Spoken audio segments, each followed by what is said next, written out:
오늘은 조금 무겁게 제 이야기를 시작해 보려고 합니다. 사실 저는 고아원에서 자랐습니다. 지금이야 벌써 50대에 접어들었기에 전부 추억이기도 하고 아련한 기억이지만 고아원의 생활은 참으로 어렵고 녹록지 않았습니다. 제 기억으로는 우리 엄마의 손을 잡고 고아원 입구까지 왔던 것 같습니다. 조금만 기다리고 있으면 엄마가 데리러 올게.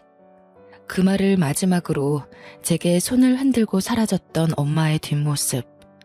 그 뒷모습이 아직도 선명합니다. 고아원 앞에서 하염없이 엄마를 기다리다 결국 날이 어둑해지고 추워져서 고아원으로 제 발로 걸어 들어가게 되었습니다. 제가 지냈던 고아원은 참으로 작은 고아원이었습니다.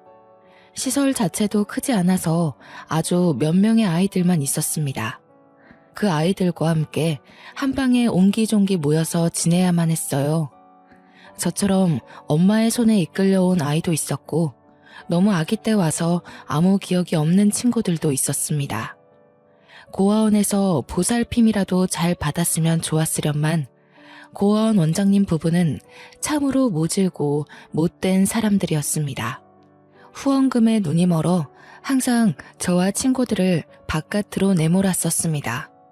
정말 거지나 다름없는 꼴을 하고서 시외버스 터미널에서 구걸을 하기도 했고요. 어떻게든 지역신문에 기사 한 줄 실리고자 노력해야 했습니다. 연말이 되면 후원금이 꽤 들어오거든요.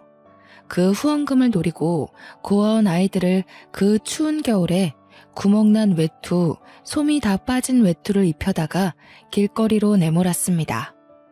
종을 울리면서 한 번만 도와주세요를 외쳐야만 했어요. 장갑도 없어서 손을 입김으로 호호 불면서 말이죠. 연말 수금 기간이 지나면 아이들은 전부 감기에 걸려 고열에 시달리기도 했고 먹은 밥을 토해내기도 했습니다. 하지만 그럴 때마다 더러운 꼴 봤다는 표정으로 저희에게 저리 비키라던 고아원 원장님 부부를 저희는 의지해야만 했습니다. 빨래며 밥이며 전부 그 어린 우리들의 고사리 같은 손으로 해내야만 했습니다. 세탁기를 사용하면 전기세, 물세가 많이 든다는 이유로 한겨울에도 차가운 물에 이불 빨래를 해야만 했죠. 공부도 전혀 시켜주지 않았습니다. 우리는 일찌감치 철이 들었고 어떻게든 살아남고자 하는 마음으로 서로를 돕고 도와 공부를 했습니다. 밤에 불을 켜면 전기세가 나오니 소등을 시켜버렸었는데 그럼 저희는 쓰다 남은 양초를 태워가며 책을 읽었습니다. 그래도 제가 공부머리는 꽤 있었는지 학교에서 치르는 시험들 성적이 좋았습니다. 제가 똑똑하다는 걸 알게 된 이후로 고아원 원장님 부부는 저를 이런저런 경시대회에 많이 내보냈습니다. 거기에서 입상이라도 하면 어떻게든 기자를 불러내서 기사 한 줄을 쓰게 했어요. 고아원에서 엄마 아빠 없이 자란 아이가 스스로 공부해서 좋은 성적을 일궈냈다. 이런 기사 한 줄이 후원금을 끌어당기기에 아주 좋은 소스였거든요. 고아원에서 고생하며 자란 우리 아이들이 이렇게나 똑똑하다. 하지만 후원이 없으니 빛을 내지 못한다고 언론 플레이를 해댔죠. 그때는 제가 중학교 2학년 때였습니다. 학교를 대표해서 꽤 큰 경시대회에 출전하게 되었고 거기서 은상이라는 상을 받게 되었습니다.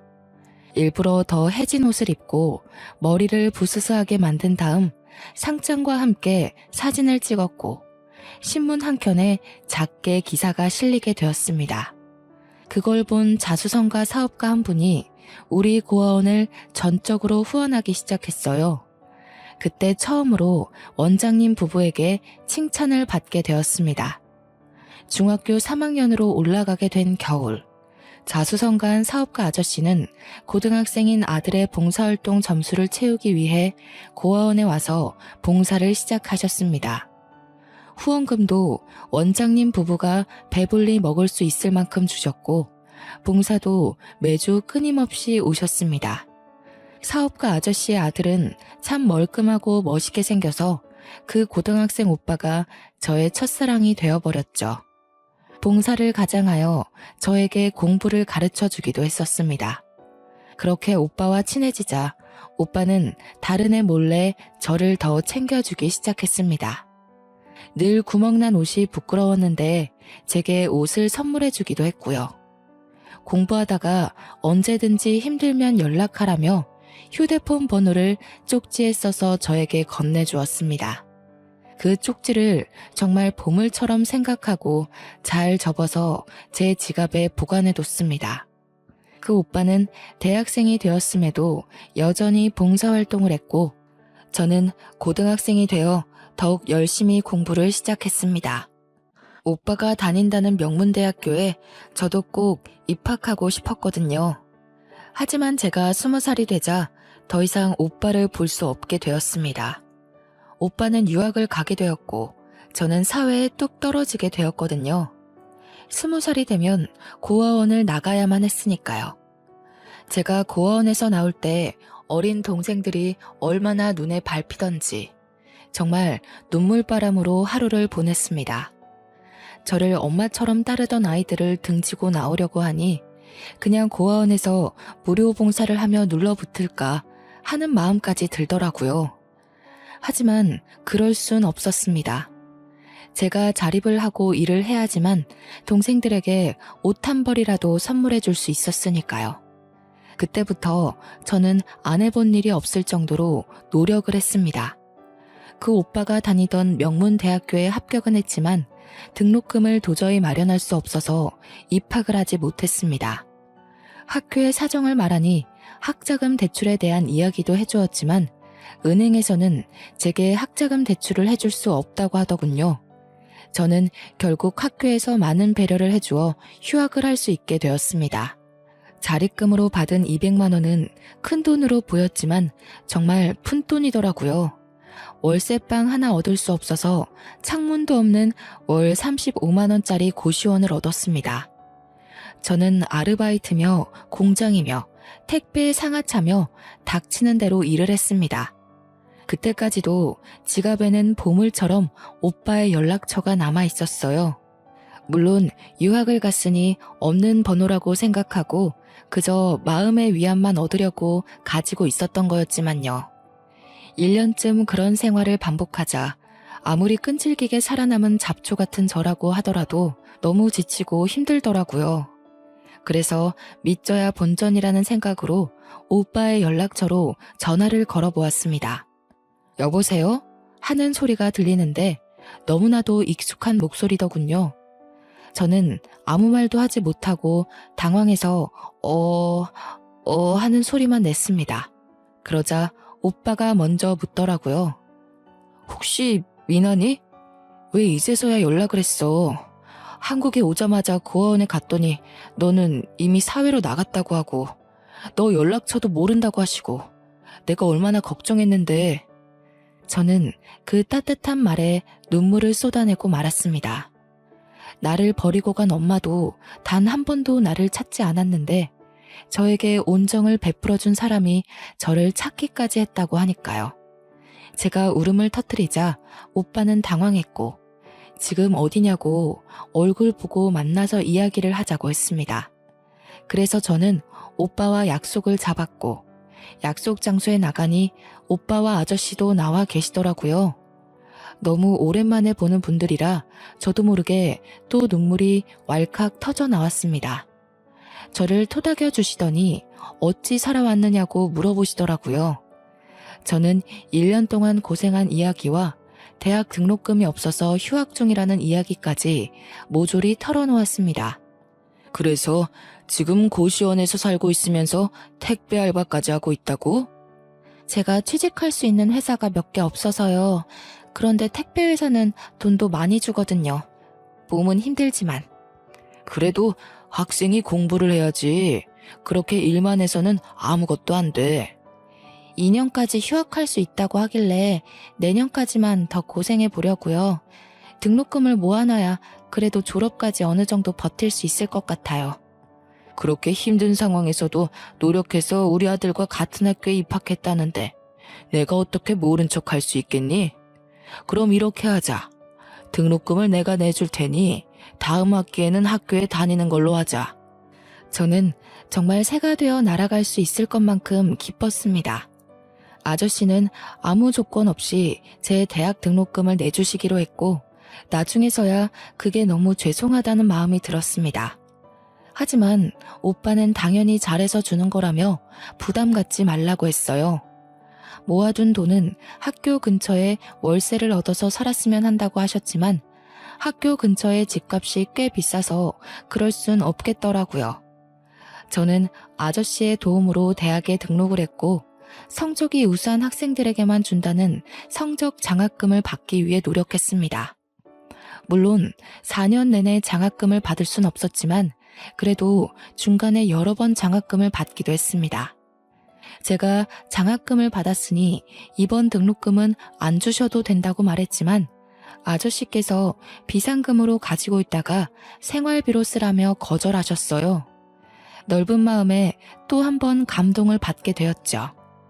학교를 다니면서 과외 아르바이트 자리를 소개받아서 과외를 하고 장학금은 비상금으로 가지고 있고 대학생활 틈틈이 일일 아르바이트를 뛰기도 했습니다.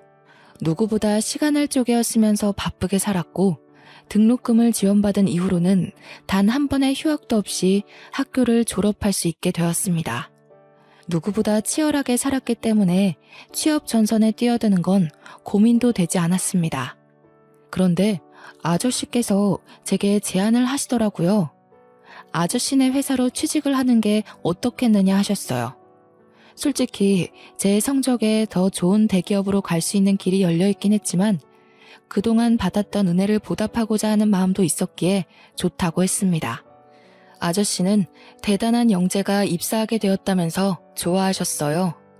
그렇게 신입사원의 명함을 달고 첫 직장에 받은 월급이 200만 원이 조금 넘었습니다. 통장에 떡하니 월급이라고 찍힌 금액을 보니 감동이 물밀듯 흘러왔습니다. 저는 그 길로 고아원 동생들에게 간식과 옷을 조금 사서 보냈고 남은 돈으로는 아저씨와 오빠에게 줄 작은 선물을 샀습니다. 오빠는 그 선물을 받고 자기도 취업 선물로 준비한 게 있다면서 제게 질 좋은 코트를 한 벌 선물해 주었어요. 저는 그 옷을 평생 보물로 생각하기로 했습니다. 올이 나갈까, 보풀이 생길까 아까워서 한 번도 입지 못하고 옷장에 고이 모셔놨죠. 저는 입사 2년 만에 고시원을 탈출해 원룸을 얻을 수 있었습니다. 삶의 여유가 조금 생기니 봉사활동도 다니기 시작했고요. 그런 저를 아저씨는 참 예쁘게 봐주셨고 오빠와의 사이도 돈독해졌습니다. 남몰래 짝사랑하고 있었기에 오빠의 말 한마디에 설레고 가슴이 아릴 때도 있었지만 참으로 행복했어요. 그러다가 오빠에게 고백을 받게 되었습니다. 어릴 때부터 저를 지켜보고 있었다면서 저도 같은 마음 아니냐고 묻더라고요. 집안 차이가 확실하게 있었기 때문에 숨긴다고 숨겨왔는데 다 알고 있었나 봐요. 저는 솔직하게 제 마음을 털어놓았고 그렇게 연애를 시작하게 되었습니다. 얼마 지나지 않아 아저씨도 저희가 사귄다는 걸 알게 되었고 평생 함께할 마음이 있냐고 물어보시길래 고개를 끄덕이니 그럼 결혼을 하는 건 어떻겠냐 하셨습니다. 저는 결혼까진 생각해 본 적 없었던 터라 많이 당황했어요. 왜냐면 오빠네 집은 번듯한 사업가의 집안이었고 저는 고아원에서 부모도 없이 자란 아이였으니까요. 결혼에 대한 이야기가 나오자 저는 은근히 기대되는 마음과 이래서는 안 된다는 마음이 공존했어요. 그런데 그때쯤 저에게 모르는 번호로 연락이 오기 시작했고 그 연락은 바로 오빠네 어머님이셨습니다. 한번 만났으면 좋겠다는 이야기에 저는 마음을 굳게 먹고 어머님을 만나러 갔습니다. 각설하고 나는 이 결혼 찬성하지 않아요. 이유는 잘 알고 있겠지? 제가 자리에 앉자마자 본론부터 말씀하시더라고요. 저는 이렇게 대놓고 말씀하실 줄 몰라서 꿀먹은 벙어리처럼 아무 말도 하지 못하고 멍하니 있었습니다. 우리 아들 내가 정말 금이야 오기야 키웠어. 절대로 부족함 없이 공부시켰고 유학까지 갔다 온 아이야. 그런데 고작 만난다는 기집애가 고아원에서 자란 출신도 모르는 여자라니 가당키나 해? 죄송합니다. 우리 남편도 참 생각이 없지. 사업한다는 양반이 대단한 며느리를 볼 생각은 안 하고 우리 집안 남자들이 마음을 굽힐 것 같지 않으니 그쪽이 먼저 정리해줬으면 좋겠는데. 하지만 저 정말 오빠를 사랑해요. 제가 사랑한다고 이야기하자 어머님께서는 이를 악물고 제 뺨을 치셨어요. 카페에 짝 소리가 울려 퍼지고 사람들의 이목이 집중되자 제 몸은 자연스레 움츠러들고 말았습니다. 순간 수치심과 억울함에 눈물이 줄줄 흐르더라고요. 부모 없이 자란 게 제가 원해서 된 일도 아니잖아요. 공부머리는 꽤 똑똑하다고 들었는데 그래서 이렇게 미련스럽게 구는 건가?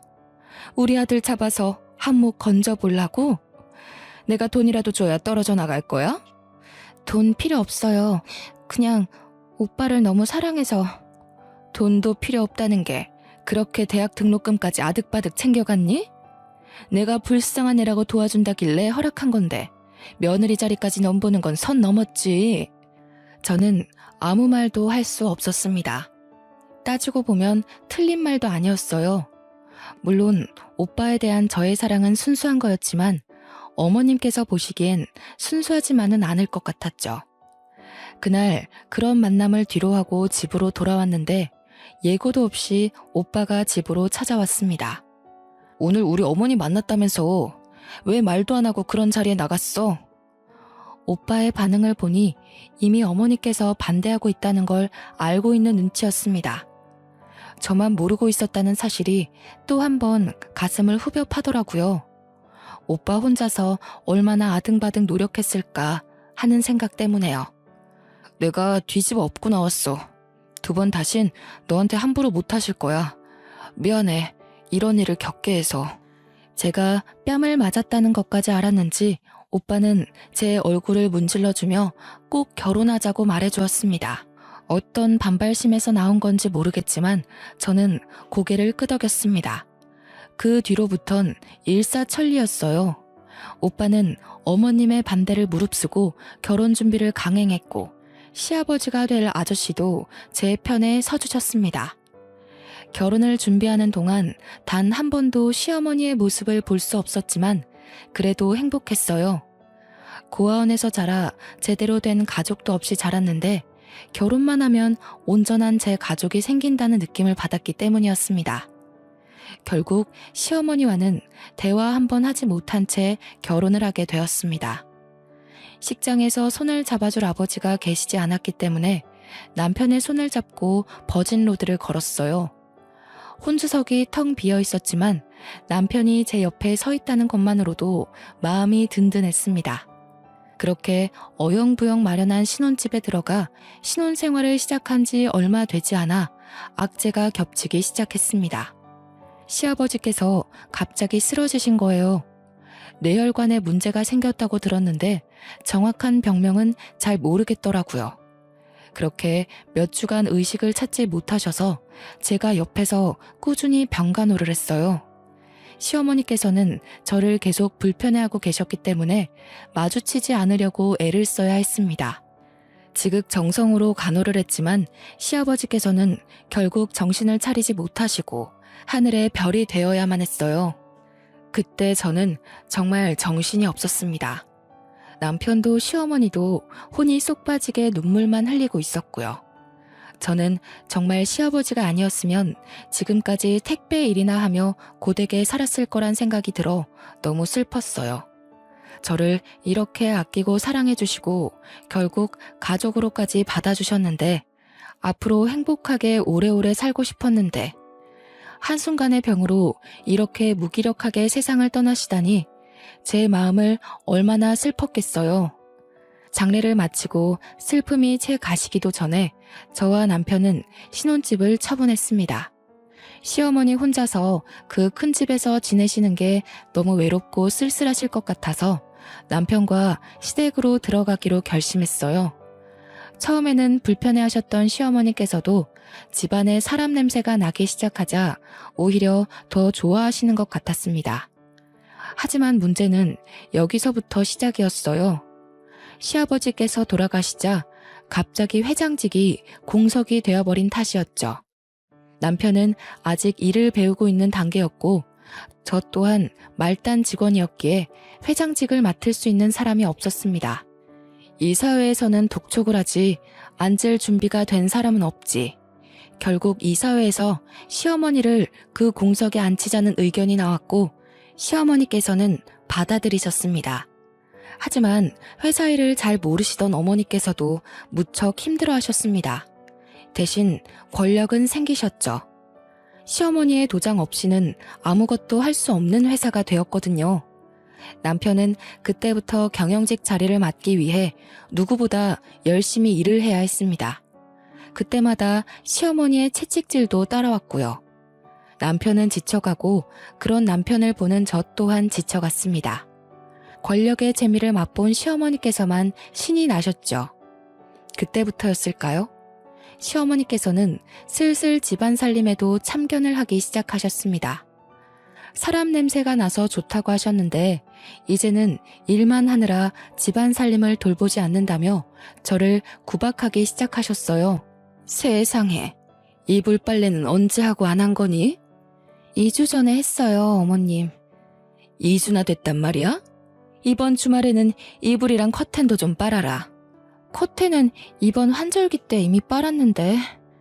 너 집안에 먼지가 얼마나 많은지 몰라서 그러니? 이런 식으로 살림하는 여자가 어디 있어? 저는 평일에는 회사 일을 하느라 바쁘고 주말에는 집안일을 하느라 바빴습니다. 전혀 쉴 시간이 주어지지 않았어요. 하지만 고아원에서 일했던 경력은 무시 못하더라고요. 아무리 굳은 일이라고 해도 전부 해봤던 터라 척척 해냈습니다. 그러자 이제는 밥상을 가지고 참견하기 시작하셨습니다. 이렇게 풀떼기만 있어서 뭘 먹고 힘을 내서 일을 하겠니? 어머님이 시래기 좋아하시잖아요. 그래서 무쳐본 건데. 시래기를 아무리 좋아해도 삼시세끼 시래기만 먹니?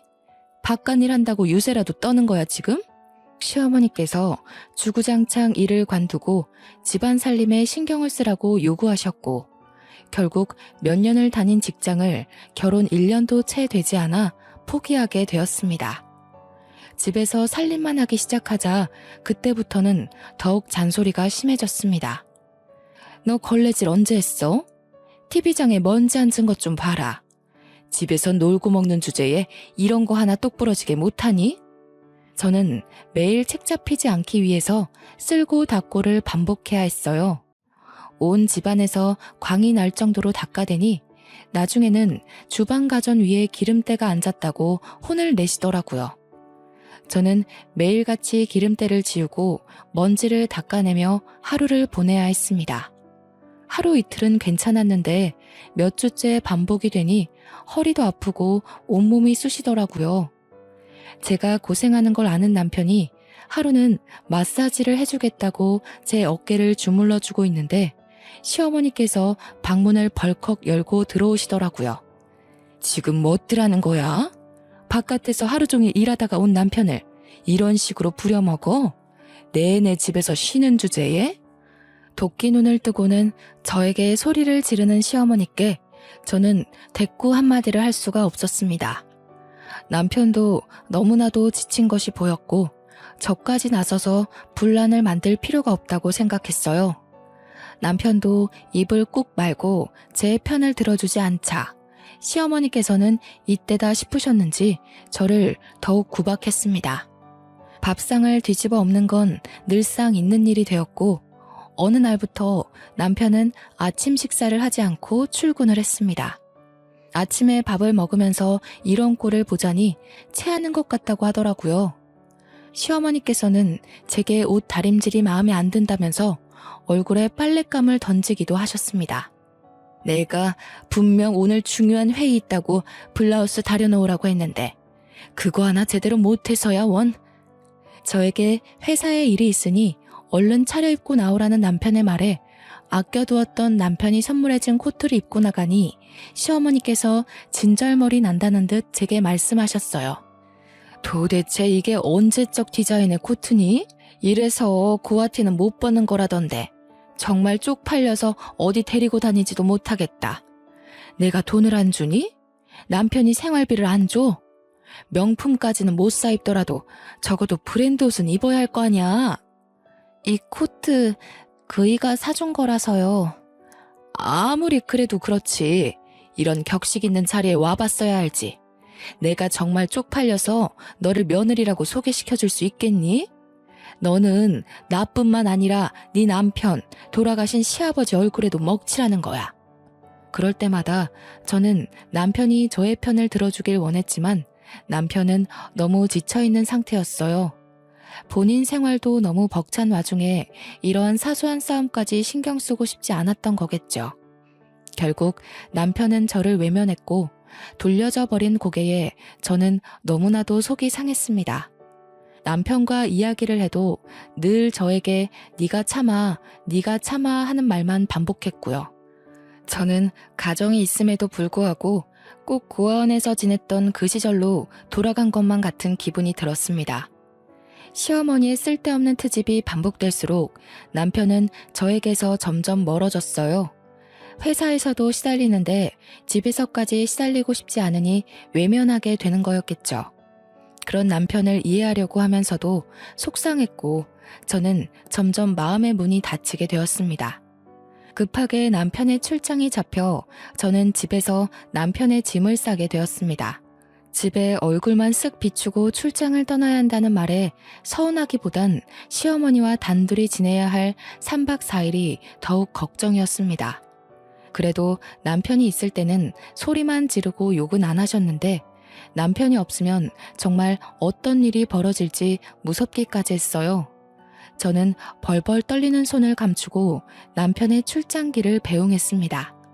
그리고 3박 4일 동안 아무 일도 일어나지 않기를 바랐습니다. 하지만 그럴수록 현실은 저를 배신하더라고요. 시어머니께서는 잠깐 이야기 좀 하자며 저를 부르셨어요. 어머님, 무슨 하실 말씀이라도. 내가 여러모로 생각을 해봤다. 아직 너희들 나이가 많지도 않고 아이도 없으니까 말이야. 아이는 가지려고 노력하고 있어요. 그럴 필요 없다. 내가 매정하다 느낄지도 모르겠지만 지금 우리 회사는 안정기에 접어들기 직전이야. 그렇게 회장님 떠나시고 많이 힘들었다는 거 알고 있지? 네, 그이도 갑작스럽게 벌어진 일이라 정말 많이 힘들어했죠. 우리는 단단한 사돈이 필요해. 너처럼 몸뚱아리 하나 있는 며느리가 아니라 뒤를 받쳐줄 든든한 처가가 필요하다고. 그러니 이쯤에서 결혼놀이는 집어치우고 이혼했으면 한다. 이혼이라고요? 절대 안 돼요, 어머님. 저 그이 없으면 못 살아요.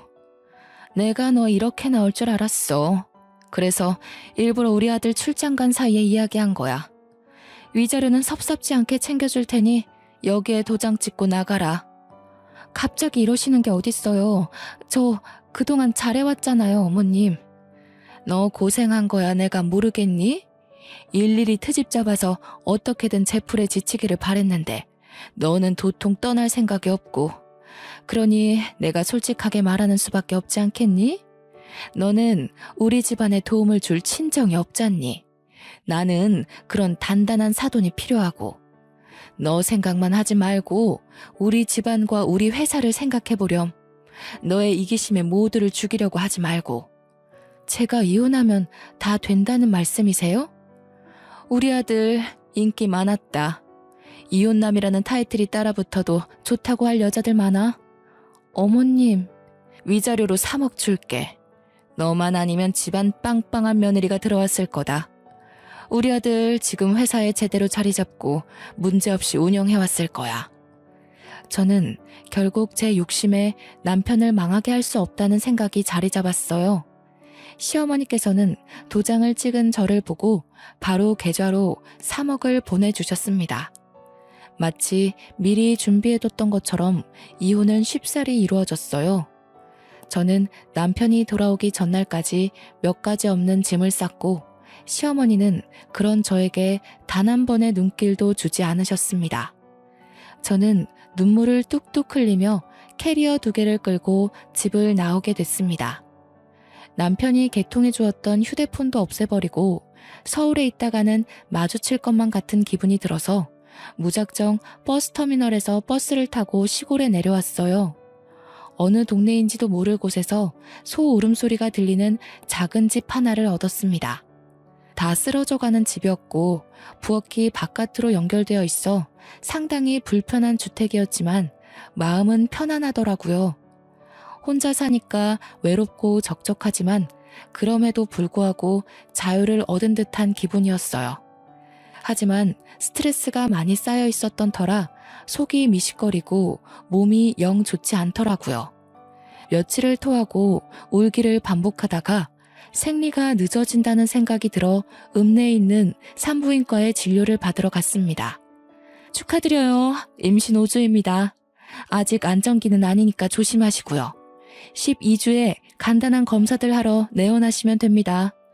제가 임신한 사실을 시댁에 알려야 하나 고민을 했지만 어차피 짐밖에 되지 않거나 아니면 아이만 빼앗길 것 같다는 두려움에 비밀로 묻어두기로 했습니다. 이혼했으니까 제 호적에 두고 혼자 잘 키우면 되겠지 하는 생각이 들었어요. 아이까지 빼앗기면 저는 정말 삶의 이유를 찾을 수 없을 것 같았거든요. 가족을 버리니 제 핏줄이 닿는 가족이 생겼습니다. 그것만으로도 제 삶을 이어갈 이유가 충분했어요. 그렇게 만삭의 몸이 될 때까지 제 마음의 여유를 찾는 일에 몰두했습니다. 홀로 산부인과에서 진통을 겪고 꼬박 이틀 만에 아이가 세상 밖으로 나왔을 때 저는 눈물을 줄줄 흘렸습니다. 탯줄을 자를 아이의 아버지가 없다는 게 참으로 슬펐어요. 혼자의 몸으로 아이를 키운다는 것이 겁이 났지만 그래도 시어머니께서 제게 주신 3억이 있으니 크게 걱정하지 않기로 했습니다. 아이가 어느 정도 클 때까지 저는 그 돈을 아껴 쓰며 버텼습니다. 시골집이라고 해봐야 전세 7천만 원 정도였던 터라 3억 중 남은 돈이 꽤 되었지만 아이에게 드는 돈이 무시 못할 정도더라고요. 더 이상 돈만 까먹고 지낼 수 없다는 생각에 주변에 소일거리를 찾아서 농사도 도와드리고 했어요. 아이가 5살이 되었을 때 제 수중에 남아있는 돈은 1억 7천 정도였습니다. 저는 더 이상 이 시골에서 아이를 키울 수 없다는 생각이 들어 정들었던 동네를 떠나 서울에서 장사를 시작하기로 마음을 먹었습니다. 남은 돈을 모조리 투자해서 서울의 식당 자리를 찾아 개업을 했어요. 어렸을 때부터 가진 살림에는 도가 텄던지라 식당 운영이 생각만큼 어렵지도 않았습니다. 하지만 서울 집값은 너무 무섭더라고요. 그래서 저는 식당에 딸린 골방에서 아이와 먹고 자고 하면서 식당을 운영했어요. 정말 딱 1년이 넘는 시간 동안 꾸준히 일하고 좋은 재료를 골라 어떻게든 사람들을 사로잡기 위한 노력을 했죠. 그러니 점점 동네에서 동네로 입소문을 타기 시작하더니 맛집으로 소문이 나고 TV 방송국에서도 취재를 나오고 했습니다. 방송이라는 게 위력이 어마어마하더라고요. 한번 잘 되기 시작하니 직원들을 4명이나 더 뽑아야 할 정도로 성화를 이뤘습니다. 가게도 옆 건물에 아주 큰 부지로 이사를 하게 되었어요. 원래 부지를 옮기면 장사가 잘 안 된다고 하던데 저는 그런 징조도 없었습니다. 매일 아침 5시부터 일어나 장사 준비를 하면서도 힘든 거 하나 느낄 시간 없이 바빴어요. 대신 아이를 하루 종일 어린이집에 맡겨야 한다는 게 조금 미안했죠. 돈은 점점 쌓여가고 가게는 점점 번창하고 저는 아이와 함께 살 수 있는 빌라를 전세로 얻을 수 있었습니다. 식당 골방에서만 살아오다가 방이 3개나 있는 빌라 전세를 얻으니 아이도 너무 행복해 하더라고요. 그렇게 돈 버는 재미로 아이와 함께 시간을 보내며 살고 있었는데 문득 제 어릴 때의 기억이 나더라고요. 바빠서 잠시 까먹고 지냈던 고아원의 생활 말이에요. 내가 은혜를 받아온 만큼 저도 남을 도와줘야겠다는 생각이 들었습니다. 시아버지와 남편이 저와 고아원 동생들에게 그랬던 것처럼 저도 남을 위해 봉사하고 나누고 싶어졌어요. 우리 아이가 비록 아빠 없이 자라고 있지만 절대 부족함 느끼지 않게 제가 2배, 3배 채우는 것처럼 남들에게도 그렇게 하고 싶었습니다. 그래서 저는 그때부터 주마다 고아원과 노숙자 센터, 미혼모 센터를 돌면서 봉사활동을 시작했습니다. 요리에는 자신이 있었기 때문에 주로 무료급식 봉사를 했어요. 고아원에 가서는 아이들이 좋아하는 치킨이나 떡볶이를 만들어서 봉사를 했고, 미혼모 센터에서는 미역국을 끓였습니다. 평일 내내 일하고 주말에도 봉사를 하면서 몸은 힘들었지만 마음만큼은 부자가 된 듯 했어요. 틈틈이 큰 금액은 아니지만 무리가 가질 않을 만큼의 기부활동도 했습니다. 그런 저의 모습을 보며 아이도 봉사활동에 참여를 했어요. 고작 초등학교에 갓 입학한 아이였지만 저와 봉사를 다니며 남을 위하는 행동과 마음가짐을 갖게 되었죠.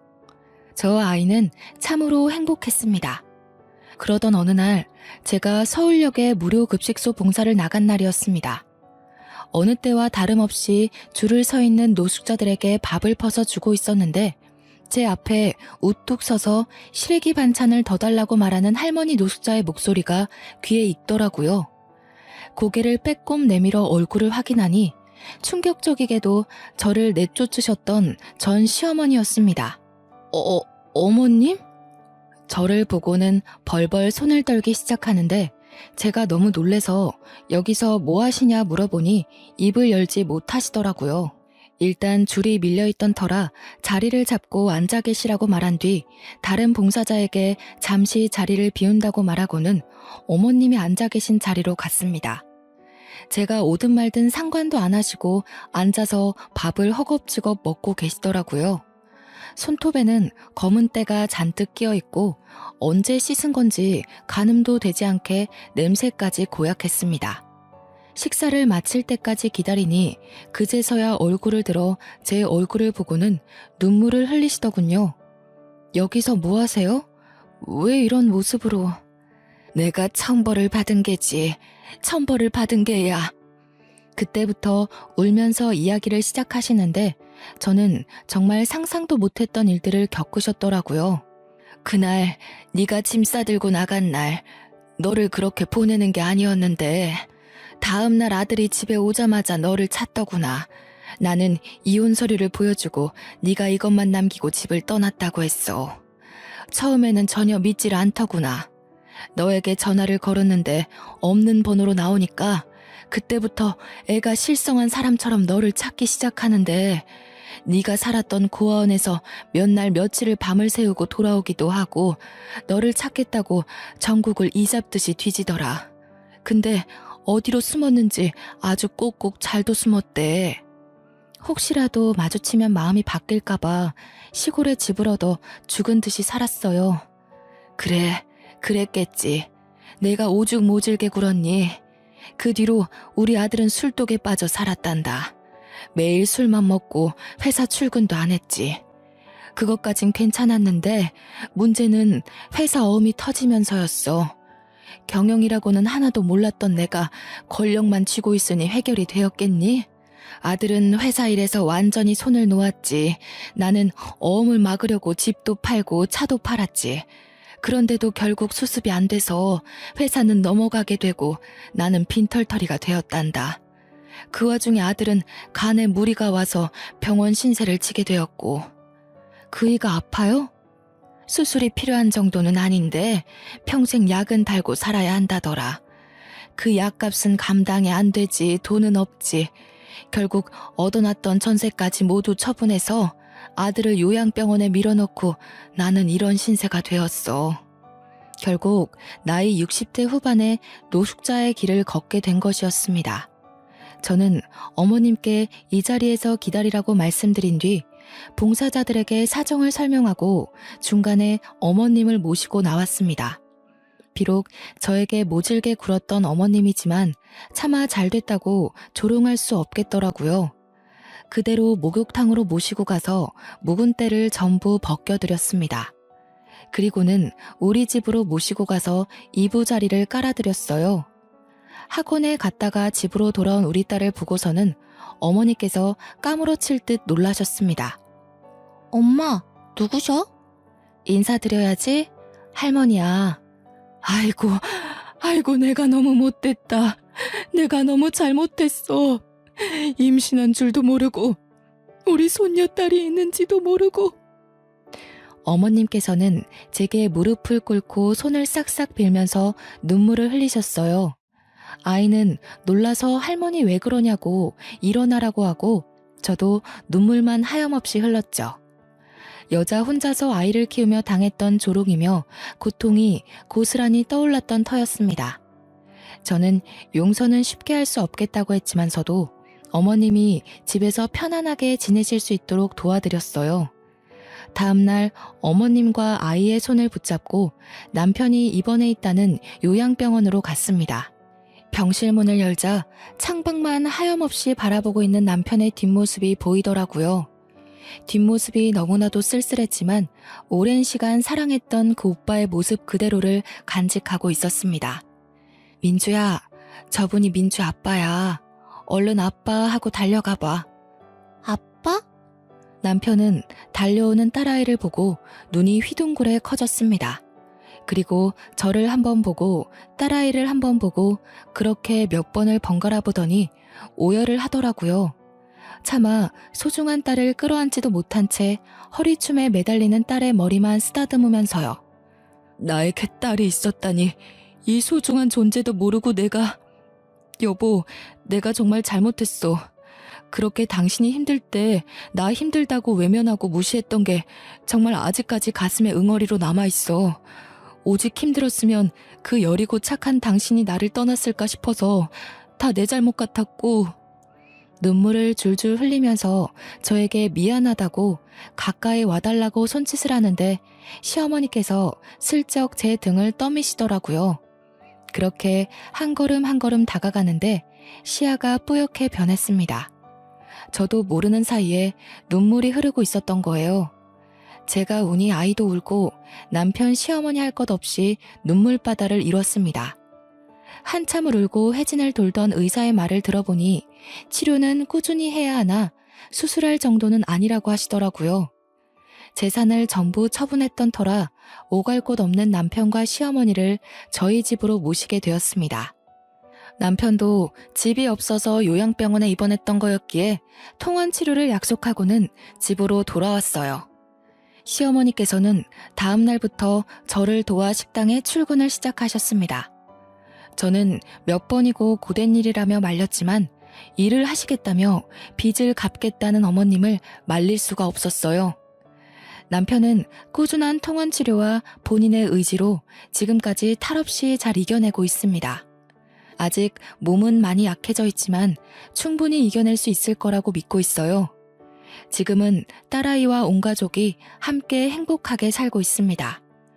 돌고 돌았지만 결국 한 가족이 되었습니다. 앞으로는 찢어지지 않고 영원히 함께 할 거예요. 길었던 제 인생 이야기 들어주셔서 감사합니다.